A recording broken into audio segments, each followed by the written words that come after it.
যারা আমরা বলছি রিটায়ার্ড, একটা শব্দ বলছি, আমি বলছি রিটায়ার্ড বলে কোনো শব্দ নাই, পুরো শব্দটাকে আমরা রিটায়ারমেন্টে পাঠিয়ে দিলে ভালো হয়। টাকা তো বুদ্ধির পিছে পিছে দৌড়বে। আমরা এখন বলছি টাকা নেই, টাকা নেই, টাকা নেই তো বিষয় না, বুদ্ধি নেই, বুদ্ধি নেই বলতে পারে। কেন বুদ্ধি থাকবে না?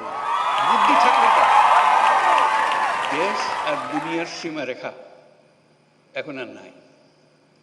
আমরা যে পর্যায়ে তরুণরা আমাদেরকে যে পর্যায়ে নিয়ে এসছে, আমরা একাকার হয়ে গেছি। এখন আমরা ওই সীমাতে চলে গেছি।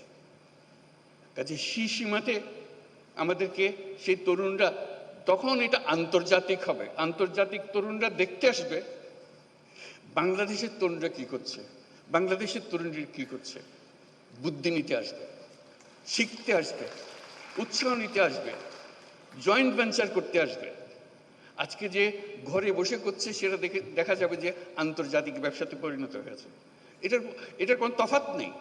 ঘরে বসে কাজ, আন্তর্জাতিক কাজ কোনো তফাৎ নেই, শুধু আকারে বড় বুদ্ধি, ছোট্ট বুদ্ধি।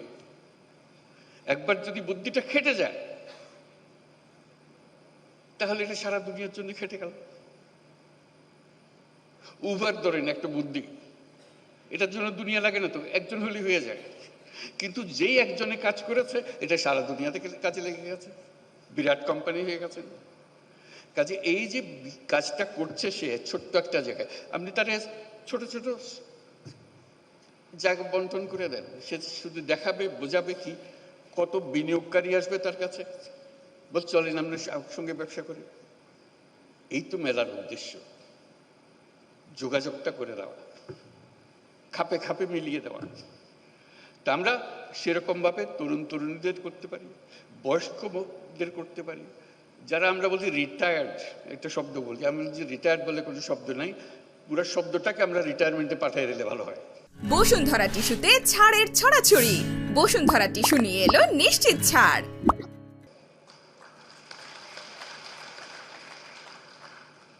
একজন মানুষ কখনো রিটায়ার করতে পারে না, সে মৃত্যু পর্যন্ত সচল সজাগ কর্মঠ,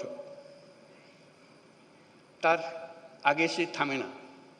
কিন্তু আমরা একটা বয়স নির্ধারণ করেছি, এত বছর হলে তুমি রিটায়ার, তারপর বলছি আমার তো কাজের না, আমার তো রিটায়ার হয়ে গেছে। জোর করে মানুষ একটাকে অচল করে দিল, বেকল করে দিল, শব্দ একটা আবিষ্কার করে। আমি এই শব্দটাকে ডিকশনারি থেকে বের করে দিতে হবে। আপনি বলেন 70 বছর, 80 বছর, 90 বছর, কি অসুবিধা আছে? যতক্ষণ পর্যন্ত আমি চিন্তা করতে পারি, কাজ করতে পারি, বুদ্ধি দিতে পারি, আমি তো সচল, আমি মানুষ। কাজেই তরুণরা যেরকম কাজ করবে, বয়স্করাও কাজ করবে। তাদের জন্য একটা আলাদা এলাকা, বয়স্কদের জন্য, যেটা 60 ঊর্ধ্ব 70 ঊর্ধ্বরা কি কি কাজ করছে, কি কি জিনিস করে ফেলছে, তারা করছে। কাজে ওই যে বললাম, উপজেলায় উপজেলায় হবে, প্রতিযোগিতা হবে এবং তাদের চিহ্নিত করা হবে, যারা আসছে তাদের তালিকা হবে, তাদের জীবনী ছাপা হবে, তারা কি করছে।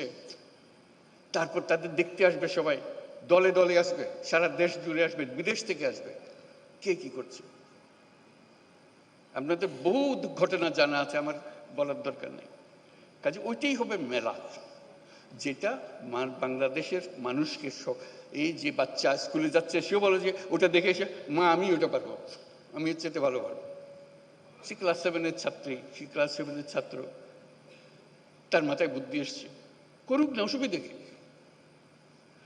বুদ্ধির জন্য তো বয়সের দরকার নেই, বুদ্ধি আলাদা এক জিনিস।